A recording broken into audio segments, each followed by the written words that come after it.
First time ఓవైసీని ఎదుర్కొంటున్న మహిళ అంటే ఫస్ట్ టైం నిలబడుతుంది కదా మేడం. మేడం పైన ఒపీనియన్ ఏంది? మేడం గారు educated, first of all educated. Owaisi గారికి ఏదైతే ఉన్నాయో, ఓవైసీ యొక్క లోటుపాట్లు ఏవైతే ఉన్నాయో అవన్నీ కూడా మేడం గారు తీయడం జరిగింది.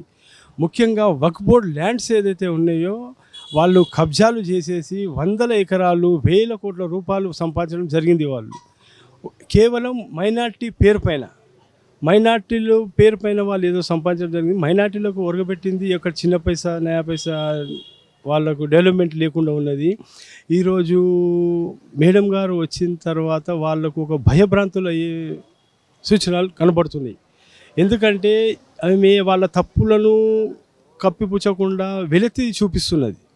ఆ వెలితి చూపిస్తేందుకు వాళ్ళ లోపల, వాళ్ళ సమాజం లోపల, మైనార్టీ సమాజం లోపల భయభ్రాంతులు ఏర్పడి ఏమవుతుందంటే, ముఖ్యంగా ఓవైసీకి, మైనార్టీ సమాజానికి కాదు, ముఖ్యంగా మైనార్టీలు, త్రిబుల్ తలాక్ ఏదైతే నరేంద్ర మోడీ గారు ఏదైతే చేయడం జరిగిందో, ఆ త్రిబుల్ తలాక్ నుండి అదే వర్షన్ని మాధవీలత గారు తీసుకొని వెళ్ళడం జరుగుతుంది. మైనార్టీ మహిళలు మాత్రం బ్రహ్మరథం పడుతున్నారు.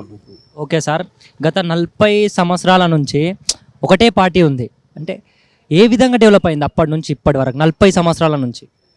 మీరు ఒక్కసారి ఓల్డ్ సిటీకి చార్మిన్ అఫ్జల్గంజ్ అవతలికి వచ్చి ఒక్కసారి చూడండి, మీకు డెవలప్మెంట్ కనబడుతుంది. ఎక్కడ కూడా ఆ రోజు 1983లో ఎన్టీ రామారావు ముఖ్యమంత్రిగా ఉన్నప్పుడు చార్మినార్ నుండి ఫలక్నుమా ప్యాలెస్ కనబడాలి అని చెప్పడం జరిగింది. 83 తర్వాత ఈ రోడ్డు 41 సంవత్సరం నుండి ఎక్కడ డెవలప్మెంట్ ఉన్నది? అతను వేల కోట్ల రూపాయలు వాళ్ళకు మైనార్టీలకు వాళ్ళకి ఇచ్చేసిన తర్వాత, రోడ్ వైండింగ్ అయిన తర్వాత మళ్ళీ ఎంక్రోచ్మెంట్. అదే ఈరోజు మీరు వచ్చి చూడండి, మీకు ఆ డెవలప్మెంట్ కనబడుతుంది. వేల కోట్ల రూపాయలు చేయడం జరిగింది. ప్రజల మేడం మీద ఉన్న స్పందన ఎలా ఉంది? అంటే ఇప్పుడు మేడం చాలా ట్రెండింగ్లో ఉంది కదా, మేడం ఎలా ఉంది? చాలా బ్రహ్మాండంగా ఉన్నది. ముఖ్యంగా హిందూ సమాజం మొత్తం కూడా మన మేడం గారు ఎంబడి ఉండడం జరిగింది. మేడం గారు ఖచ్చితంగా గెలవడం జరుగుతున్నది. హిందూ వాళ్ళే అంటున్నారు కదా, ముస్లిం వాళ్ళు లేరా మేడం? కూడా ముస్లిం, ముఖ్యంగా చెప్పాలంటే ముస్లిం మహిళలు మాత్రం 90% మహిళలు మేడం గారికి ఓటేసేందుకు ప్రయత్నం చేస్తున్నారు, ముందుకు వస్తున్నారు.